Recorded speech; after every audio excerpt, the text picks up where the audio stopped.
सर्वमंगलमांगल्ये शिवे सर्वार्थसाधिके शरण्ये त्र्यंबिके गौरी नारायणी नमोस्तुते।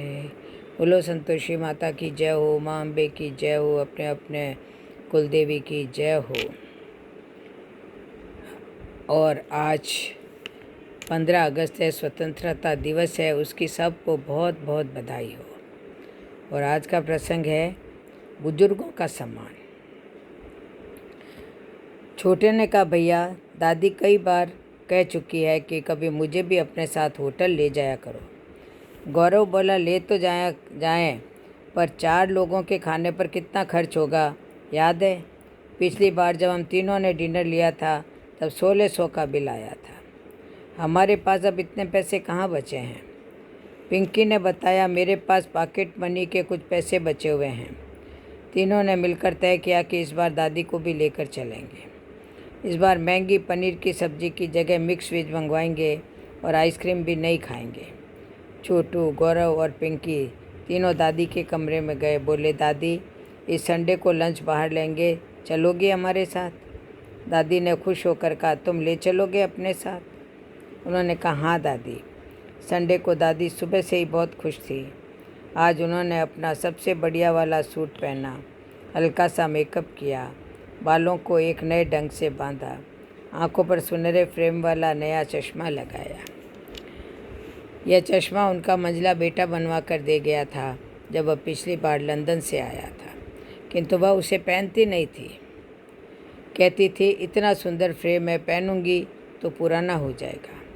आज दादी शीशे में खुद को अलग अलग एंगल से कई बार देख चुकी थी और संतुष्ट थी। बच्चे दादी को बुलाने आए तो पिंकी बोली, अरे वाह दादी, आज तो आप बड़ी क्यूट लग रही है। गौरव ने कहा, आज तो दादी ने गोल्डन फ्रेम वाला चश्मा पहना है। क्या बात है दादी, किसी बॉयफ्रेंड को भी बुला रखा है क्या? दादी शर्मा कर बोली, दत्त।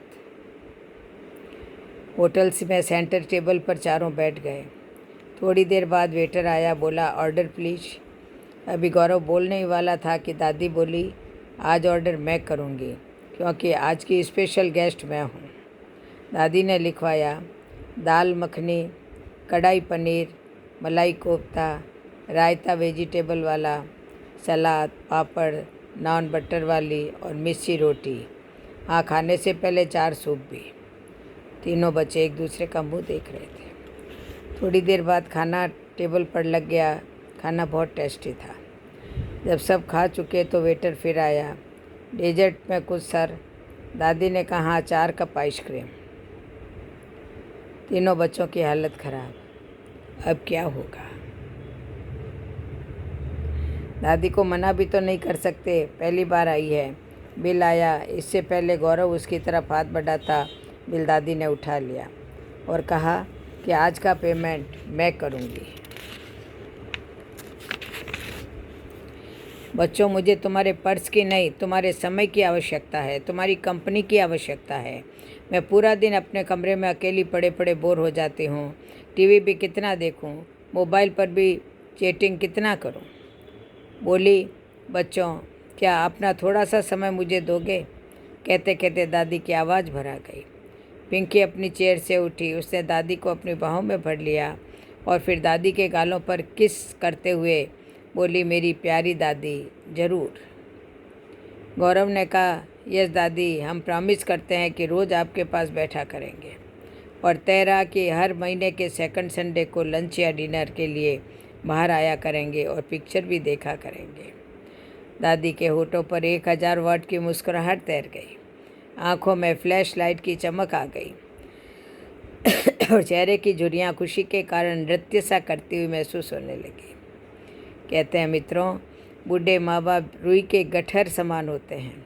शुरू में उनको बोझ नहीं महसूस होता, लेकिन बढ़ती उम्र के साथ जैसे रुई भीगकर बोझिल होने लगती है, वैसे ज़िंदगी की थकान बोझ लगती है।